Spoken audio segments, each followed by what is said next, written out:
Tuhan Yesus pernah berkata di kitab Yohanes pasal yang ke-7, siapa yang percaya seperti yang dikatakan oleh kitab suci, maka dari dalam dirinya akan mengalir aliran-aliran air hidup yang akan mengalir memancar keluar sampai hidup yang kekal. Yang dimaksudkannya adalah Roh Kudus. Terima kasih Tuhan, kami terima Roh Kudus pada hari ini. Lawatan Roh Kudus, jamahan Roh Kudus terjadi dalam masing-masing kami, baik yang ada di ruangan ini maupun yang ada di rumah masing-masing. Mari jamahan Roh Kudus diterima oleh semua kami. Terima kasih Tuhan, kami siap untuk firman Tuhan. Mari Engkau nyatakan wahyu kebenaran firman-Mu untuk menjamah, memerdekakan setiap kami. Tutup bungkus semua kami dengan kuasa darah-Mu Tuhan Yesus, sehingga tidak ada benih lain yang kecuali benih kerajaan Allah yang tertabur di dalam setiap loh hati masing-masing kami. Haleluya. Kami patahkan setiap pekerjaan iblis dan semua siasatnya yang akan menyesatkan dan akan menghalangi berkat Tuhan. Kami patahkan di dalam nama Tuhan Yesus Kristus. Dihancurkan kuasa iblis dalam segala wujudnya. Terima kasih Tuhan, di dalam nama Tuhan Yesus kami siap untuk firman Tuhan. Katakan bersama, haleluya, haleluya, haleluya, amin. Puji Tuhan, sekali lagi shalom. Shalom yang ada di rumah masing-masing, buka hati untuk firman Tuhan pada pagi hari ini. Pada hari ini mari kita buka Alkitab kita di kitab Ibrani pasal yang ke-11. Ibrani pasal yang ke-11. Ayat 1 sampai ayat yang ketiga. Pagi hari ini firman Tuhan akan datang kepada semua kita dengan tema pentingnya iman. Ibrani 11 ayat yang ke-1 sampai ayat yang ketiga. Mari kita akan baca bersama-sama ayat firman Tuhan yang luar biasa ini. 1, 2, 3. Iman adalah dasar dari segala sesuatu yang kita harapkan dan bukti dari segala sesuatu yang tidak kita lihat. Sebab oleh imanlah telah diberikan kesaksian kepada nenek moyang kita. Karena iman kita mengerti bahwa alam semesta telah dijadikan oleh firman Allah, sehingga apa yang kita lihat telah terjadi dari apa yang tidak dapat kita lihat. Amin. Puji Tuhan. Haleluya. Sudahkah kita mengetahui? Sudahkah kita menganggap? Sudahkah saya dan saudara punya pandangan yang sungguh-sungguh bahwa iman itu penting? Amin. Kalau kita sudah menganggap bahwa iman itu penting, sekarang pertanyaannya, berapa energi, berapa tenaga, berapa sumber daya dalam kehidupan saya dan saudara dikerahkan untuk memperjuangkan iman, untuk menumbuhkan iman, untuk hidup dan menghidupi iman ini. Iman sangat penting sekali, karena saya dan saudara ini buah dari penebusan Tuhan. Amin saudara. Buah dari karya salib. Dan oleh karena darah perjanjian baru, darah anak domba Allah itu, kita berani masuk dalam ruang maha kudus dan bertemu dengan Tuhan secara pribadi oleh darah anak domba Allah. Maka nasihatnya untuk semuanya ini terus-menerus terjadi secara luar biasa, bahwa iman kita, hubungan kita dengan Tuhan terus-menerus bertumbuh.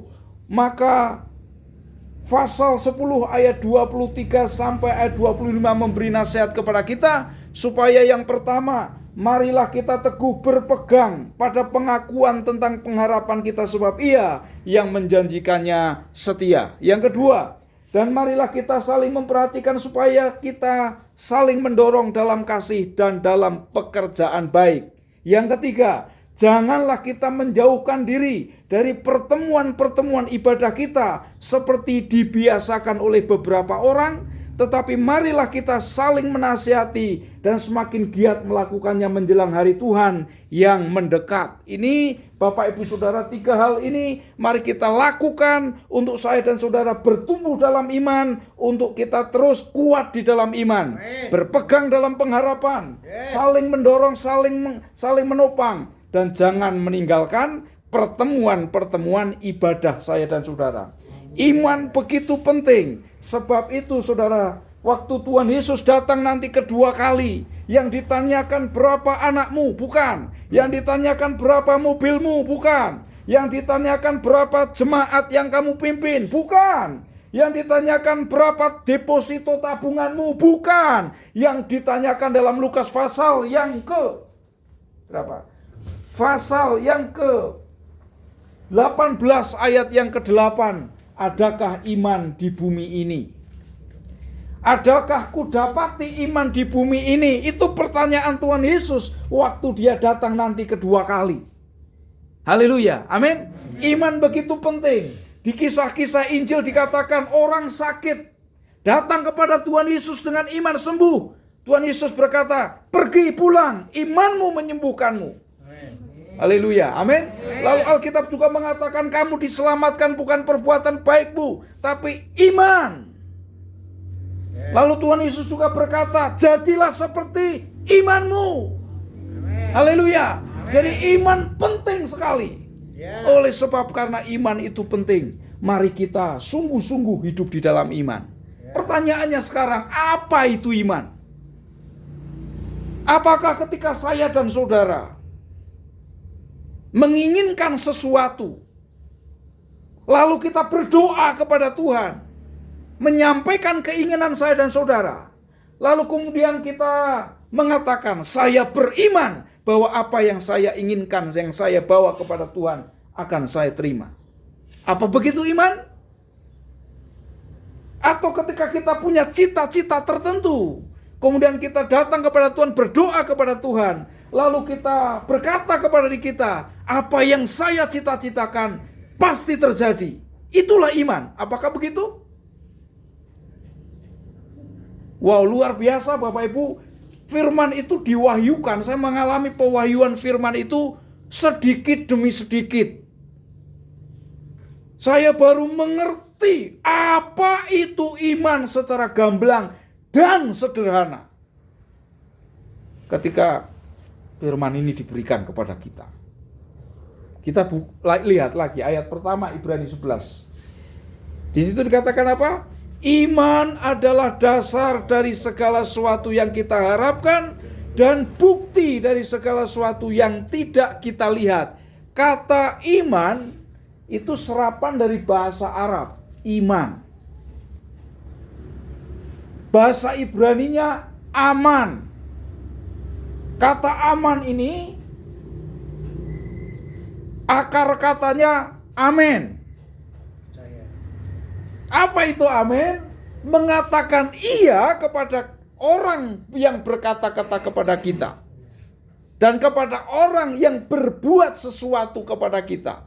Kepada pribadi maksudnya. Dan pribadi ini tentunya adalah Tuhan. Itulah iman. Jadi iman itu apa? Sederhana, gampang dimengerti.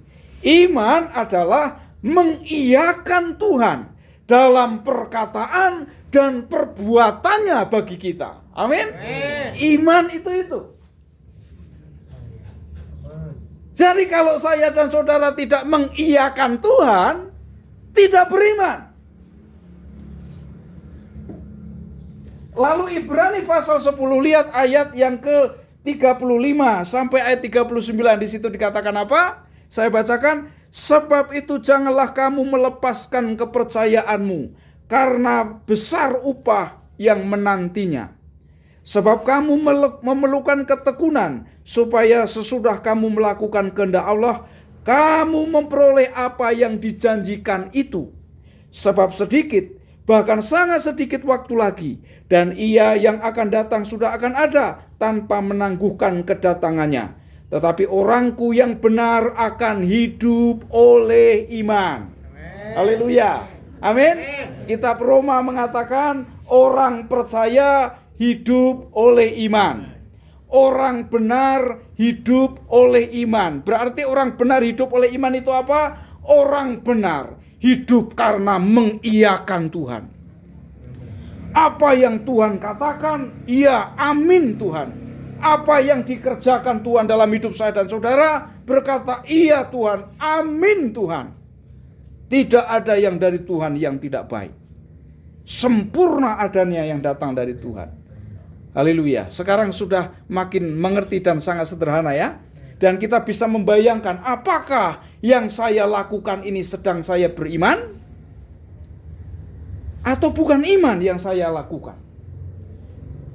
Beda, iman dengan percaya itu beda. Jadi kalau tadi waktu saya punya keinginan, waktu saya punya cita-cita, saya berdoa kepada Tuhan, lalu saya percaya Tuhan akan menolong saya, itu percaya. Tapi iman itu beda dengan percaya. Maka di dalam bahasa Inggris dibedakan. Iman itu faith, percaya itu belief. Percaya yang sungguh-sungguh berserah namanya trust. Mempercayakan kepada pribadi yang kepadanya kita percaya, itu trust. Percaya omonganmu maka believe. Ngandel gugu believe. Tapi faith ya kepada Tuhan. Bagaimana kita bisa iya dengan Tuhan?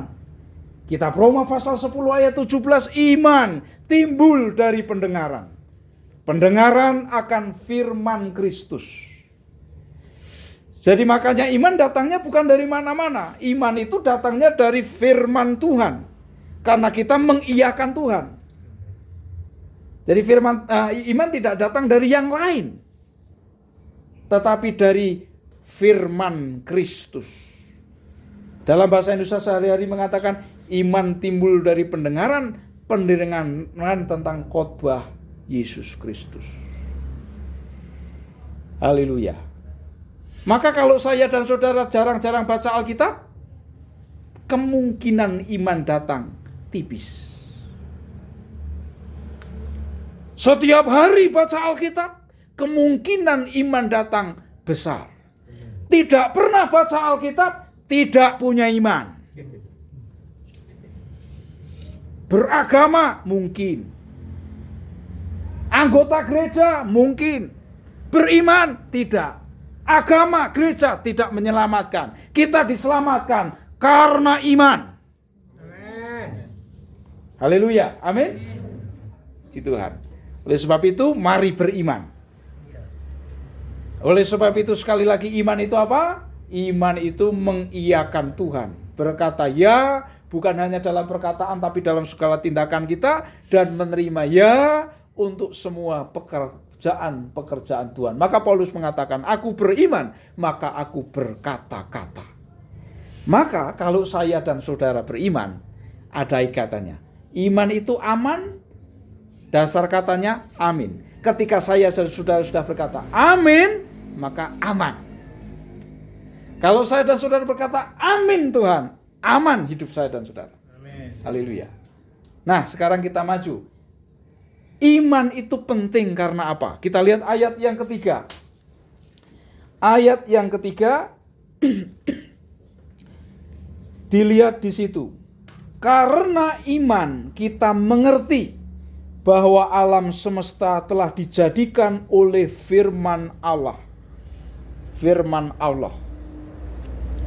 Karena iman kita mengerti. Jadi, mengapa iman penting? Iman mendatangkan pengertian. Iman mendatangkan understanding. Pengetahuan, pengertian. Dadi wong ngerti. Itu iman. Jauh sebelum ilmu pengetahuan menemukan dari mana asal muasal alam semesta. Musa di bawah pewahyuan Roh Allah. Musa beriman kepada Allah. Dan Allah berfirman menuntun melalui rohnya. Dari mana alam semesta ini? Mengapa ada gunung? Mengapa ada langit? Mengapa ada bumi? Ada semuanya ini. Firman Tuhan mengatakan dalam kitab Kejadian pasal yang pertama. Pada mulanya Allah menciptakan langit dan bumi. Jadi alam semesta ini diciptakan oleh Allah. Proses penciptaannya bagaimana? Baru ribuan tahun setelah itu, masuk abad 19, baru ditemukan bahwa kejadian bumi itu dari kumpulan-kumpulan molekul, partikel-partikel terkecil dari atom. Ada oksigen di sana. Itu persis roh Allah melayang-layang. Itu diselidiki, diteliti ribuan, ratusan ribu, puluhan ribu atau ratusan ribu tahun berikut.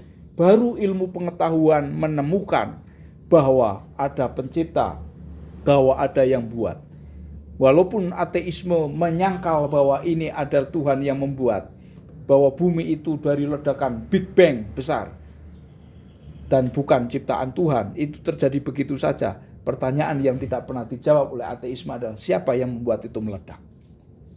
Mengapa itu meledak? Tidak pernah bisa dijawab. Aristoteles bertanya-tanya tentang mengapa semua ini ada. Dalam sejarah filsafat diruntut pemikiran-pemikiran ahli-ahli kebijaksanaan. Paling tua namanya Thales. Thales berpendapat dari mana alam semesta bumi ini jadi. Itu dari kumpulan energi-energi air, energi-energi tanah, energi-energi angin, energi api. Maka muncullah film Avatar. Kerajaan api menyerang kerajaan air. Kerajaan air diserang kerajaan bumi. Kerajaan bumi dikendalikan oleh Eng. Itu Thales dari filsafat terkuno Zoroaster, bahwa alam semesta ini terjadi karena unsur-unsur keempat ini berkumpul. Ini yang kemudian sampai hari ini diyakini oleh Hinduisme. Tapi Alkitab memberitahu bahwa alam semesta jadi oleh ciptaan Allah yang menciptakan alam semesta ini. Langit dan bumi diciptakan oleh Tuhan. Jadi mengapa Musa bisa mengerti? Karena Musa beriman. Karena Musa mengatakan ya kepada Tuhan. Karena Musa mengatakan manut Gusti. Maka dia memiliki understanding. Dia memiliki pengertian, Bapak Ibu Saudara. Maka saya mau berkata, orang beriman tidak ada yang bodoh. Katakan amin. Amen. Anak-anak yang masih sekolah, kalau kalian tidak mengiyakan Tuhan, kalian kan bodoh. Lebih mantap, goblok. Tapi kalau kalian mengiyakan Tuhan, pinter pasti. Mau bukti nih? Siapa yang disebut di dalam sejarah bapak kedokteran? Lukas. Ya? Lukas. Bukan, modern. Bapak kedokteran modern. Ibnu Sina. Yang diklaim ini sebagai kemenangan Islam dalam ilmu pengetahuan dan teknologi. Padahal gurunya Ibnu Sina itu seorang pendeta Kristen Koptik. Namanya, saya catat ya, Abu Bisar Mata Ibnu Yusus. Itu gurunya Ibnu Sina.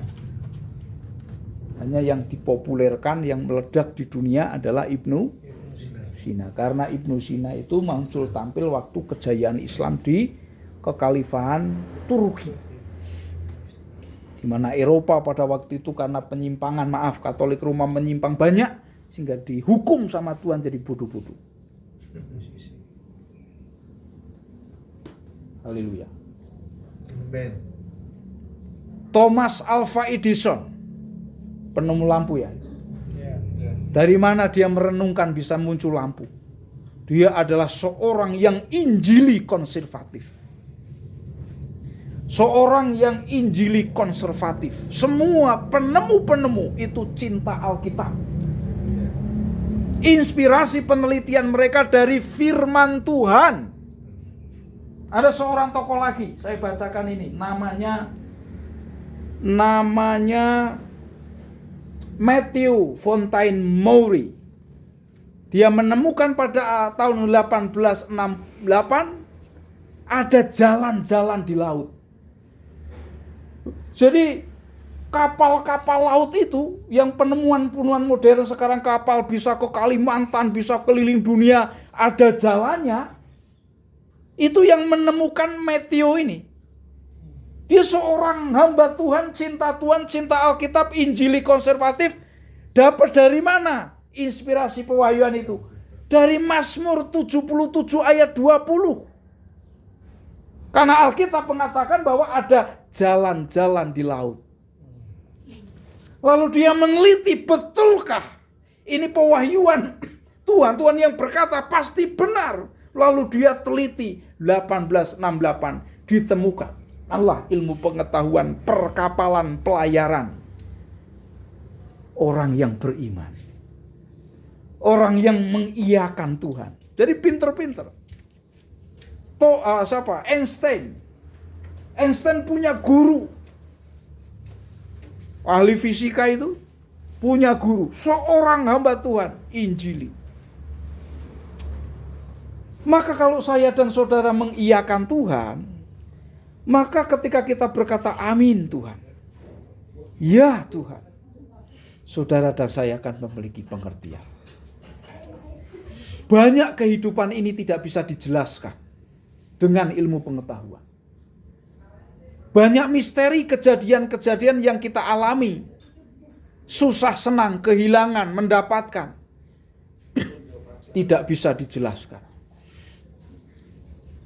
Tapi kalau iman ada, kita bisa mengerti. Kemarin kita belajar hari Minggu yang lalu tentang Ayub. Coba kalau Ayub tidak punya iman. Ayub tidak akan pernah punya jawaban tentang misteri kebenaran hidupnya. Karena kebenaran mengatakan orang benar itu beruntung.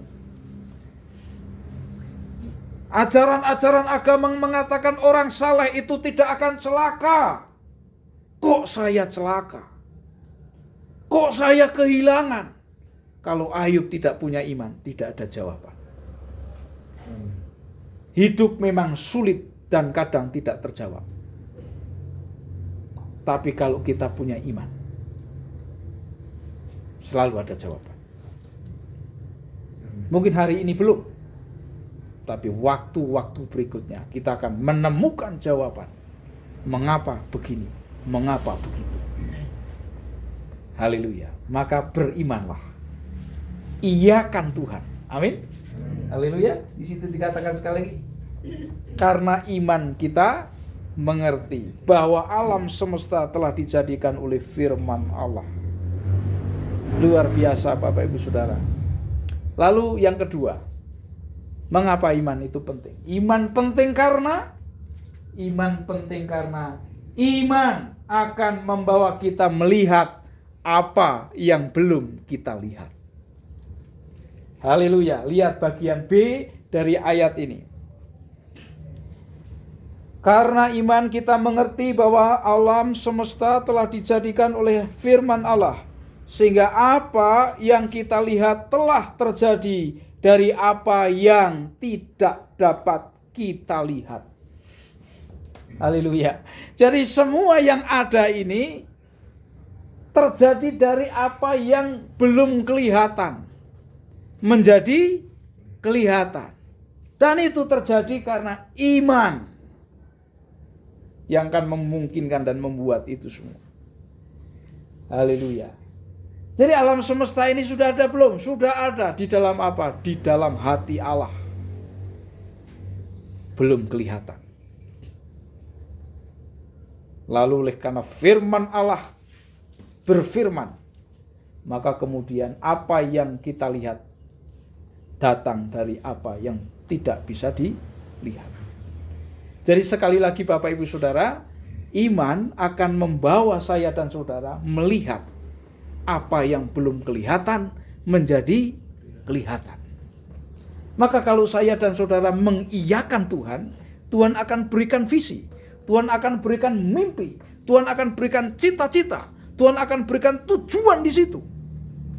Belum ada tujuannya, belum kelihatan tujuannya. Tapi iman akan membuat yang belum kelihatan menjadi kelihatan. Haleluya. Waktu Abraham mengaminkan Tuhan tentang tanah perjanjian, tentang tanah subur makmur, gemah limpah, loh jinawi, berlimpah susu dan madu. Berlimpah susu dan madu. Madu kok banyak berarti banyak lebah. Kalau banyak lebah berarti banyak bunga-bunga. Berarti tanah itu adalah tanah yang indah. Susu berarti karena ada susu, ada kambing, ada sapi. Kalau ada kambing, ada sapi berarti ada banyak rerumputan di sana. Berarti tanah itu adalah tanah yang subur. Sementara dia tinggal di sebuah tanah yang namanya Ur yang gersang. Lalu dia berkata, amin. Tuhan berkata, tinggalkan ayah ibumu, kampung halamanmu, pekerjaanmu, keluargamu. Pergi ke tanah yang akan kutunjukkan. Belum kelihatan. Tapi Abraham langkah demi langkah, tempat demi tempat, dia jalani karena mengiyakan Tuhan. Abraham ke kiri, ya Tuhan, berjalan ke kiri. Abraham lurus, ya Tuhan, lurus. Dan apa yang belum kelihatan, menjadi kelihatan. Aku akan menjadikan engkau, Abraham, bapak segala bangsa. Padahal kenyataannya adalah Sarah mandul. Mandul